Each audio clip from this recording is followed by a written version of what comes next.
Já faz um tempo que foi lançado o meu livro escrito com a coautoria do meu filho, o John, O Pentecostal Reformado. Parece que está vendendo muito bem, vende muito bem. Foi notícia que a editora me deu, que estamos entre os melhores vendidos na Amazon, enfim, indo muito bem, embora tenha sido lançado, eu acho que em setembro, outubro do ano passado, ainda continua vendendo muito bem. Mas engraçado, uma coisa que eu não esperava foi algumas das reações que eu esperava, assim, a favor e contra, né? Mas o que eu estou vendo é que muitas pessoas não esperavam que o livro fosse tão difícil, entre aspas, difícil de ler. O livro é denso, tentamos fazer assim um livro acessível, não muito rebuscado, não de linguagem muito rebuscado, mas o livro é denso, porque é um resumo, é um manifesto que fala sobre o que vem a ser uma pessoa de origem pentecostal que abraça as doutrinas da graça. E como funciona essa dialética, como funciona esse diálogo entre a fé pentecostal e a fé reformada, ou a tradição pentecostal e a tradição reformada. Nesse sentido, procurei mostrar o que é de fato um pentecostal. Se bem que, quando se fala de uma tradição que hoje compreende mais de 600 milhões de pessoas ao redor do mundo e que adentra não só os pentecostais clássicos, mas os neopentecostais, os carismáticos católicos, os renovados denominacionais, ou seja, é todo um universo de pessoas que, de modo geral, valorizam e ainda creem e buscam a manifestação do poder do Espírito Santo, não só no sentido de convencimento das verdades bíblicas, que todo cristão tem essa crença, mas também em outros aspectos, né, de dons espirituais. O que eu fiz? Eu mostrei que o pentecostalismo é fundamentalmente uma espiritualidade. Agora, alguns teólogos pentecostais disseram, não, ser um pentecostal é isto. Tem que crer no dispensacionalismo, tem que crer na segunda bênção com a manifestação de línguas como prova e evidência sine qua non de que foi batizado no Espírito Santo, e também tem que ser arminiano. Acontece que nem na origem do movimento pentecostal foi o caso, né? Havia já escolas diferentes. Gente, uma das maiores igrejas pentecostais do mundo nem crê na Santíssima Trindade.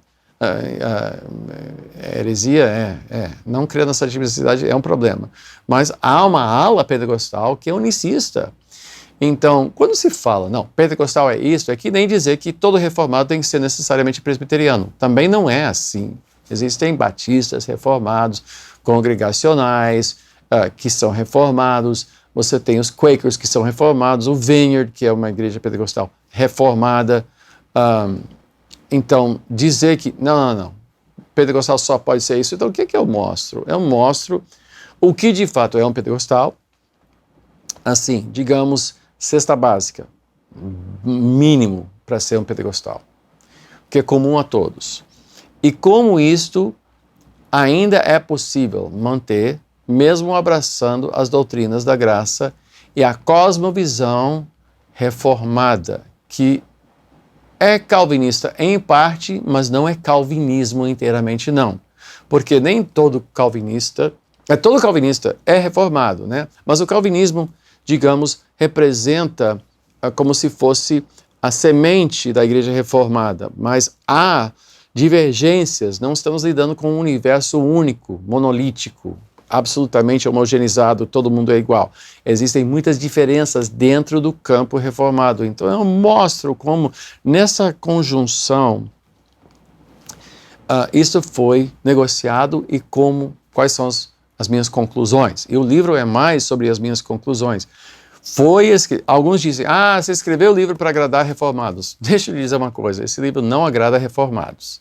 Nem tive a intenção de agradar os reformados. Por quê? Porque eles não admitem que isso seja de qualquer maneira associado a qualquer tipo de pentecostalismo. Então, não foi escrito para agradar reformados.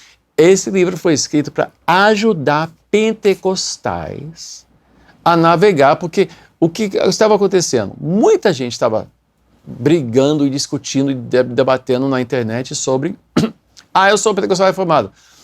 E eu não via isso. Eu disse, não, peraí, mas você não sabe do que você está dizendo. Então, esse livro foi escrito para ajudar pentecostais a entenderem que não precisam sair da sua igreja pentecostal.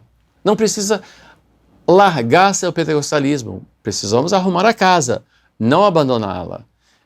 E mais, esse livro termina com um apelo apaixonado para nós abraçarmos e revigorarmos nosso pentecostalismo e o mover do Espírito e a dependência de Deus via oração, cura divina, evangelismo, culto doméstico, enfim.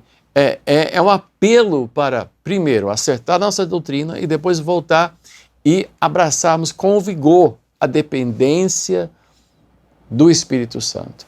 Então, é um livro que parece estar desafiando pessoas um pouquinho mais, até porque o livro vai muito além de um tweet aqui, de um hashtag aí, que muita gente nesse campo de pentecostal reformado não passa de alguém que pegou algumas ideias pela internet e acha que agora já entende do assunto. O livro vai requerer de você um esforço, uma leitura, talvez até 2 leituras. Tem até pastores que falam, olha, eu li o livro 2 vezes, agora eu entendo.